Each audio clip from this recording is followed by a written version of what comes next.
Welcome to Tejas World. Today we are going to preparing soyabean cutlet.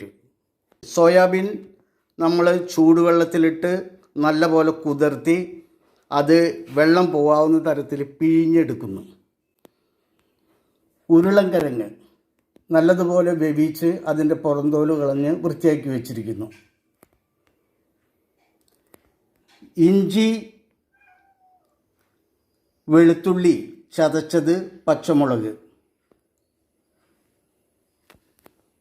Cornflour 2 teaspoon, Kashmiri മുളക് പൊടി 1 teaspoon, garam masala 1 teaspoon, കുരുമുളക് പൊടി 1 teaspoon, മഞ്ഞൾപ്പൊടി 1/2 teaspoon, പാകത്തിന് ഉപ്പ്. ഇതെല്ലാമാണ് ഇതിൻ്റെ പ്രധാനപ്പെട്ട ഇൻഗ്രീഡിയൻസ്. ആദ്യമായി സോയാബീൻ മിക്സിയിലിട്ട് ഒന്ന് പതുക്കെ തകർത്തെടുക്കുക. ഒന്ന് വലിയ പേസ്റ്റാക്കാതെ ചെറുതാക്കി മിക്സ് ചെയ്തെടുക്കുക. ജലാംശം പരിപൂർണമായി പിഴിഞ്ഞു കഴിഞ്ഞതിന് ശേഷം മിക്സിയിലിട്ട് ചെറുതായിട്ടൊന്ന് തകർത്തതാണ് സോയാബീൻ. അതിലേക്ക് ഗരം മസാല ഇടുക. പിന്നീട് കുരുമുളക് പൊടി, അതിനുശേഷം ആവശ്യത്തിന് ഉപ്പും പച്ചമുളക് അരിഞ്ഞതും, കാശ്മീരി മുളക് പൊടി, മഞ്ഞൾപ്പൊടി. ഇനി നമ്മൾ ചതച്ചു വെച്ചിട്ടുള്ള ഇഞ്ചി, വെളുത്തുള്ളി,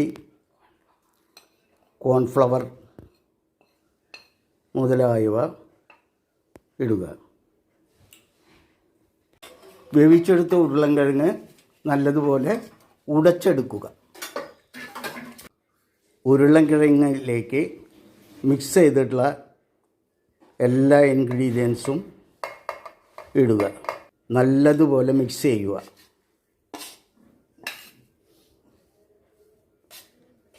നല്ലതുപോലെ ജോയിൻ ചെയ്തതിന് ശേഷം ഇഷ്ടമുള്ള ഷേപ്പുകൾ ഉണ്ടാക്കിക്കൊണ്ട് നമുക്ക് വെളിച്ചെണ്ണയിൽ വറുത്തെടുക്കാവുന്നതാണ്.